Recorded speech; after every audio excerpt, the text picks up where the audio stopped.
아멘. 반갑습니다. 한목나 279일 사무엘하 12장의 말씀을 통하여서 하나님께서 주시는 지혜와 지식으로 말씀이 깨달아지고 깨달은 것을 가지고 삶을 사는 저와 여러분 되기를 간절히 소망드립니다. 우리 사순절 지금 하고 있습니다. 사순절 책 가지고 지금 하고 이제 스티커북을 붙여가지고 애들 거지만 오늘 이제 5일차의 상황입니다.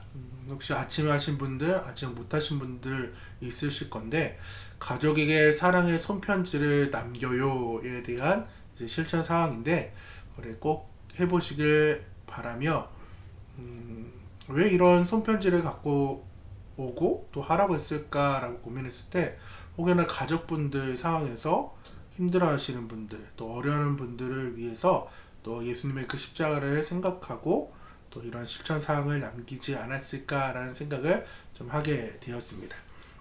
계속해서 사순절 십자가의 그 사랑을 계속해서 묵상하며 나아가길 바랍니다. 오늘 사무엘하 12장 다윗의 범죄에 대한 하나님의 심판과 다윗의 회개 그리고 그에 따른 징계가 회복되는 과정을 다루고 있습니다. 이야기는 나단 선지자가 다윗을 찾아가 부유한 사람이 가난한 사람의 하나뿐인 어린 암양을 빼앗은 비유를 들려주는 것으로 시작됩니다. 이에 분노한 그 사람을 마땅히 죽여야 할 자라고 정죄하는 다윗에게 나단은 당신이 그 사람이다 라고 직격탄을 날리며 우리아를 죽이고 그의 아내를 빼앗은 다윗의 죄를 낱낱이 지적합니다. 이로 인해 다윗의 집안에 칼이 영원히 떠나지 않을 것이며 그가 행한 은밀한 죄가 백주대낮에 드러나는 징벌을 받을 것이라는 하나님의 심판이 선포됩니다. 하나님이 자신의 죄를 인정하며 다윗이 자신의 죄를 인정하며 진심으로 회개하자 하나님은 그의 생명을 보존해 주시지만 그 범죄의 결과로 밧세바와의 사이에서 태어난 아이는 병이 들어 결국 죽게 됩니다. 아이가 아플 때 다윗은 금식하며 간절히 기도했으나 아이가 죽자 오히려 몸을 씻고 음식을 먹으며 하나님의 주권을 인정하는 태도를 보입니다. 이후 하나님은 다윗과 밧세바 사이에서 솔로몬을 태어나게 하시고 그를 사랑하시어 여디디아라는 이름을 주심으로써 회복의 은혜를 베푸십니다. 오늘 12장의 마지막은 요압이 암몬 족속의 라빠를 공격하던 중 다윗이 합류하여 최종적인 승리를 거두고 왕관을 차지하는 군사적 성과를 기록하며 마무리되고 있습니다. 오늘 12장 다윗의 죄와 회복. 오늘의 단어는 사랑, 죄, 치료, 회복, 여디디아입니다. 우리가 알고 있는 다윗은 그리고 성경이 말하고 있는 다윗은 하나님의 마음에 합한 사람, 내 마음에 맞는 사람이라고 말씀하고 있습니다. 다윗은 들판에서 양을 치며 하나님을 찬양하고 노래하였으며 골리앗이라는 그 장군 앞에, 블레셋 장군 앞에 오직 여호와의 이름으로 나아갔던 믿음의 용사, 믿음의 소년이었습니다.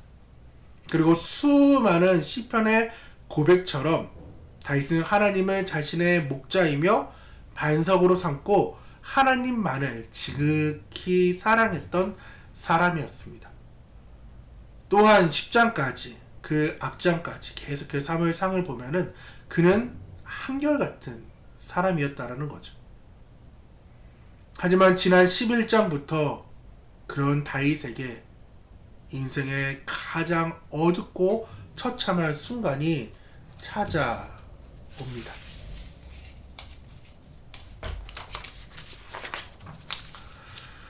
그것은 다윗이 한순간에 추락해버린 사건이죠.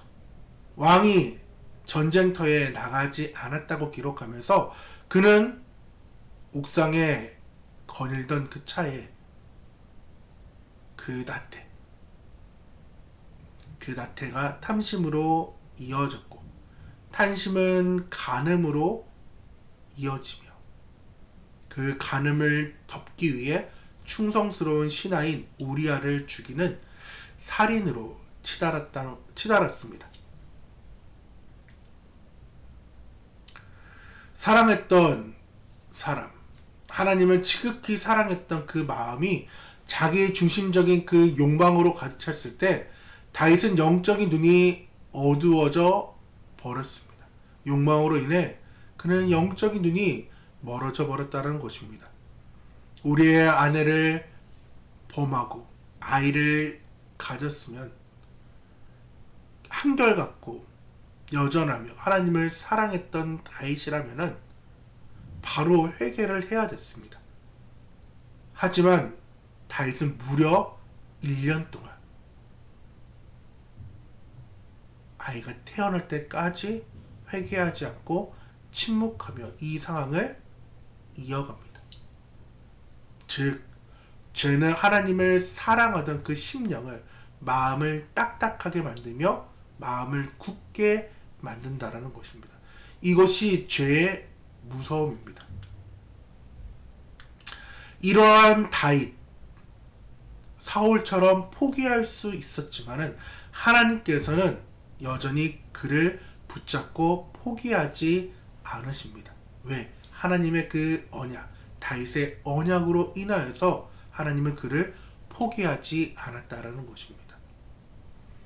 하나님은 나단의 선지자를 보내어 가지고 그 비유를 통하여서 부자와 없는 사람, 양이 많은 그 부자, 양이 하나라서 딸같이 자식처럼 여기는 그 사람의 재물을 탐내서 빼앗은 그 부자를 나단은 돌려서 이야기합니다.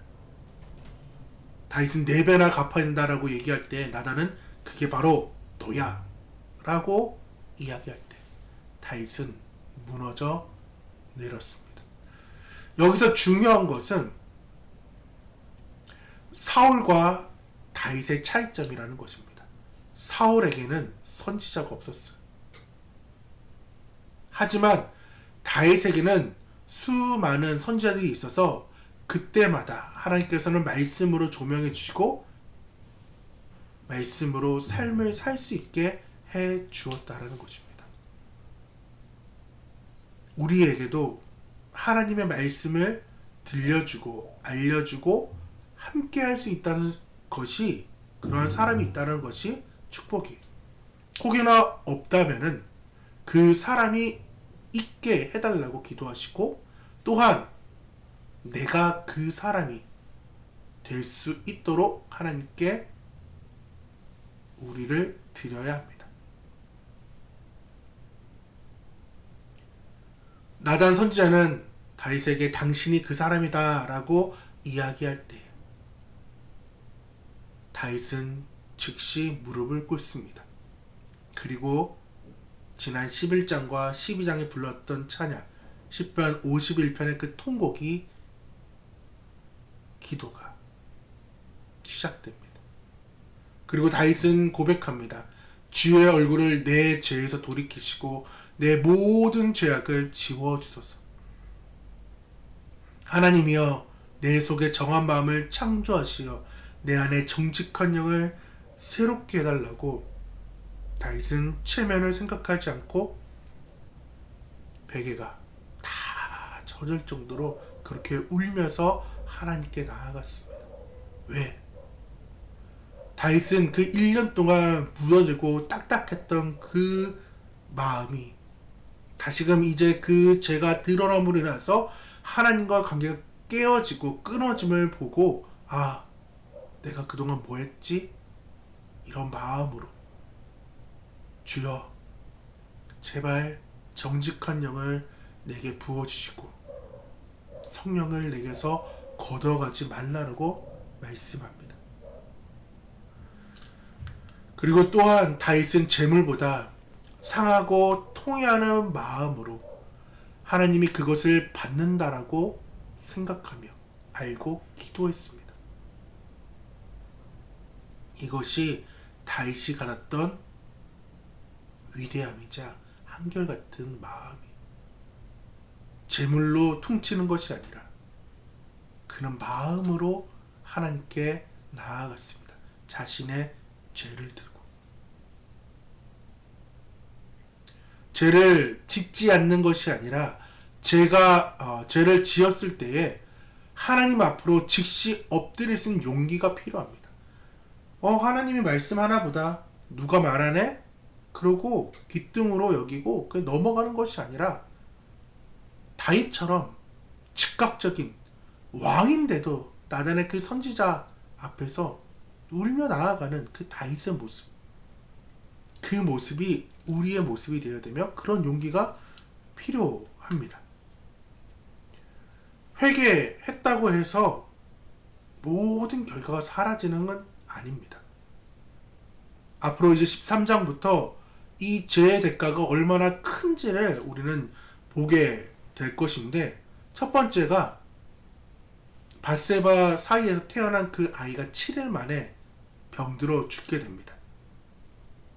다윗은 혹여나 살려줄까 싶어서 금식하며 애통하며 하나님께 간절히 기도했지만은 아이가 죽자 더 슬퍼한 것이 아니라 그는 일어나 몸을 씻고 음식을 먹으면서 하나님께 경배했습니다.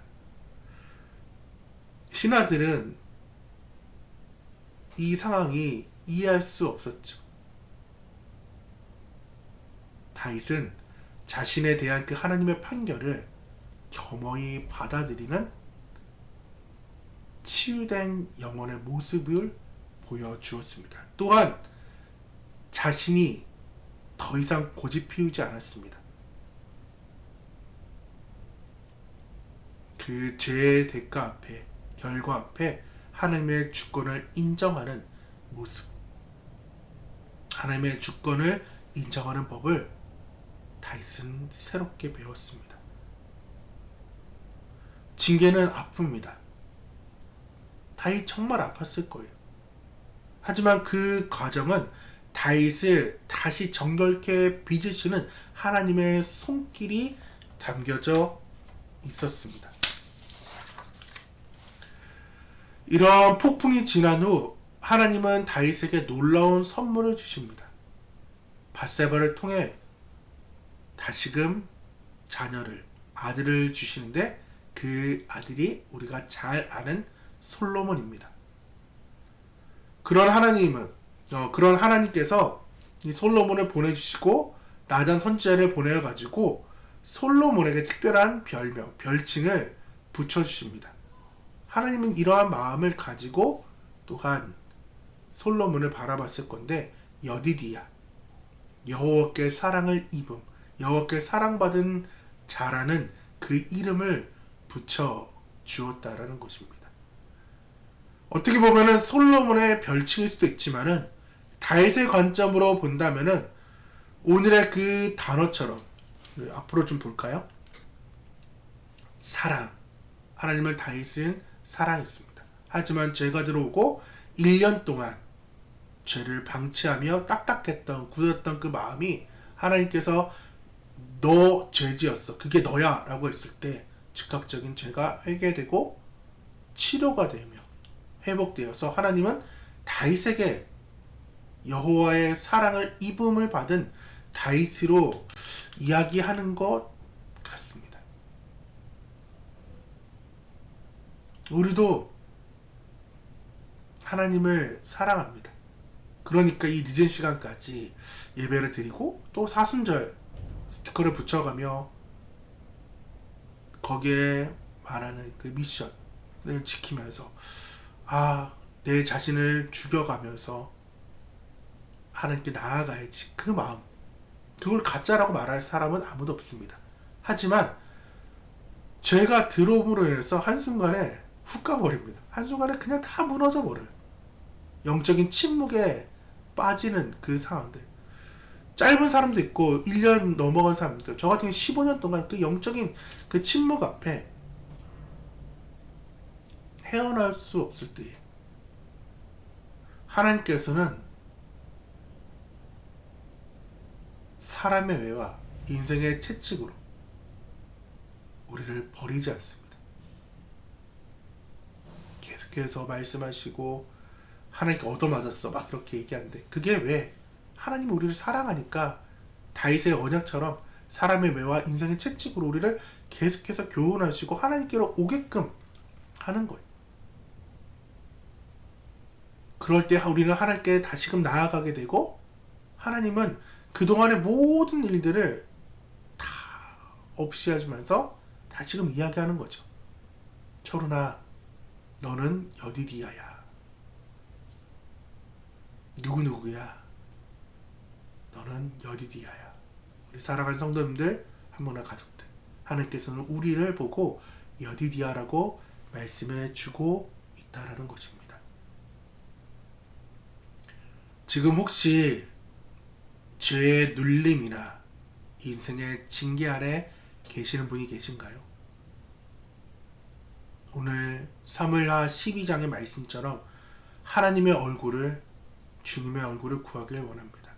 성령께 간절히 나아가며 성령으로 충만하길 바랍니다. 하나님께서는 우리를 다시 사랑받는 자, 여디디아로 부르시며 회복시키시기 때문입니다.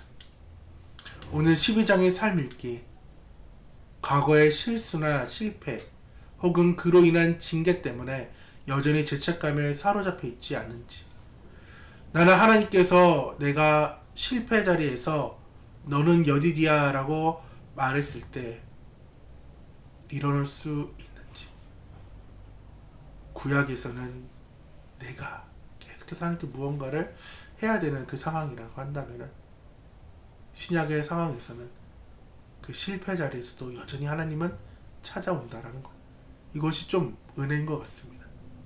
말씀드렸던 것처럼 죄의 눌림이나 인생의 징계 아래에서 힘들어할 때에 하나님을 바라보며 그 음성을 듣고 회복되길 바라며 기도합니다. 우리 같이 기도하도록 하겠습니다. 하나님, 다윗의 무너짐과 회복을 보며 우리를 돌아봅니다. 나를 돌아봅니다. 사순절 기간 나를 돌아보게 하심을 감사드립니다. 때로 우리의 완악함으로 주님의 마음을 아프게 하심을 고백합니다. 이 시간 상하고 통회하는 우리의 심령을 멸시하지 마시고 하나님 정결케 하여 주옵소서. 죄의 결과는 무겁고 아프지만은 그 징계조차 우리를 거룩하게 하신 하나님의 손길이라는 것을 우리가 믿고 그 은혜를 깨닫게 하여 주옵소서. 주여, 멸망의 자리에서 우리를 다시 여디디아, 하나님의 사랑을 입은 자로 불러주신 그 은혜로 내가 다시 삽니다. 과거의 허물에 묶여있지 않게 하시고 주님께서 주시는 회복의 평안을 누리며 다시금 기쁨으로 주님을 따르게 하여 주옵소서. 우리의 목자 되시며 반석 되신 예수 그리스도의 이름으로 기도드립니다. 아멘.